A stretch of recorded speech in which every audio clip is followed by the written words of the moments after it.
بسم اللہ والصلاۃ والسلام علی رسول اللہ اما بعد۔ محترم سامعین کرام، آج کا ہمارا درس 14 اگست سے متعلق ہے، کیونکہ چند دنوں بعد ہماری آزادی کا دن 14 اگست آنے والا ہے۔ تو ہمیں سوچنا چاہیے کہ کیا ہم واقعی طور پر آزاد ہیں؟ کیا ہم واقعی طور پر ایک حقیقی آزاد اسلامی ریاست ہے؟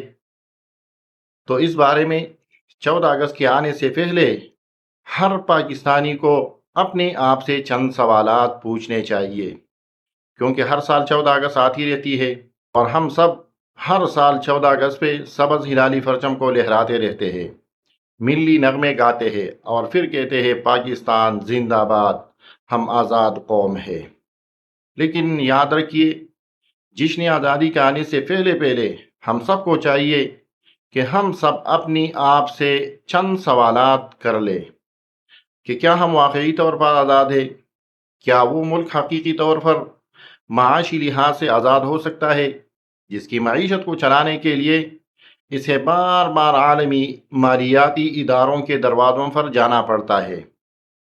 آج بھی پاکستان پر بیرونی قرضوں کا ایک بہت بڑا بوجھ ہے اور IMF پروگرام ہماری معاشی پالیسیوں پر بہت زیادہ اثر انداز ہوتا رہتا ہے۔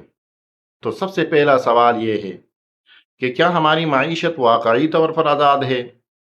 اس کے بعد پھر سوچئے، کیا ہماری خارجہ پالیسی مکمل طور پر آزاد ہے؟ کیا ہم امریکہ، مغرب، عالمی طاقتوں اور بین الاقوامی اداروں کے دباؤ سے مکمل طور پر آزاد ہے؟ یا ہماری بہت سی پالیسیاں ہماری معاشی اور عالمی مجبوریوں سے متاثر ہوتی رہتی ہے؟ اور پھر ایک سوال اپنے آپ سے پھر پوچھئے، کیا ہمارا سیاسی نظام واقعی طور پر آزاد ہے؟ کیا عوام صرف ووٹ ڈالنے کے لیے آزاد ہے یا ان کا ووٹ واقعی اقتدار کے فیصلے بھی ہوا کرتا ہے؟ اور یاد رکھیے، اسی طرح بین الاقوامی جائزوں میں بھی پاکستان میں فوج کی سیاسی اور حکومتی معاملات میں مداخلت پر نمایاں اثر و رسوخ کی نشاندہی کر دی گئی ہے۔ اور پھر سب سے اہم سوال یہ ہے کہ کیا ہمارا عدالتی نظام مکمل طور پر آزاد ہے؟ کیا عدالت صرف قانون دیکھتی ہے یا کبھی سیاسی، حکومتی اور طاقتور حلقوں کے اثرات بھی اس پر اثر انداز ہوتے رہتے ہیں؟ عدلیہ کی آزادی کے بارے میں بھی پاکستان میں مسلسل بحث اور سوالات اٹھتے رہتے ہیں کہ ہمارا عدلیہ کا نظام دنیا کے بدترین عدالتی نظاموں میں سب سے آخری درجوں میں پایا جاتا ہے۔ اس کے بعد اپنے آپ سے سوال کیجئے کہ کیا ہمارا میڈیا مکمل طور پر آزاد ہے؟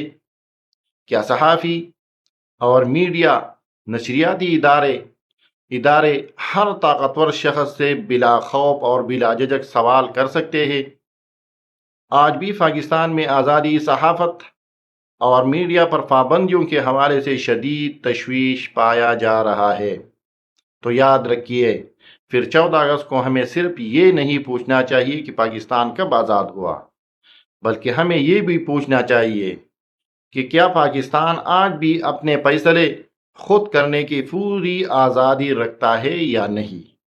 تو عزیز بھائیوں، محترم دوستوں اور ساتھیوں، یہ سوال پاکستان سے محبت کے خلاف نہیں ہے۔ اگرچہ آج کل جب آپ ایسے سوالات کریں گے یا ایسے سوالات اٹھائیں گے تو آپ کو لوگ باغی تصور کریں گے، آپ کے بارے میں لوگ کہیں گے کہ یہ پاکستان کے مخالف ہے۔ لیکن یاد رکھیے، یہ پاکستان کی مخالفت نہیں ہے، بلکہ حقیقت یہ ہے کہ جو شخص اپنی ملک اور وطن سے محبت رکھتا ہے، اس کی کمزوریوں پر بھی وہ بات کرتا ہے اور کر سکتا ہے۔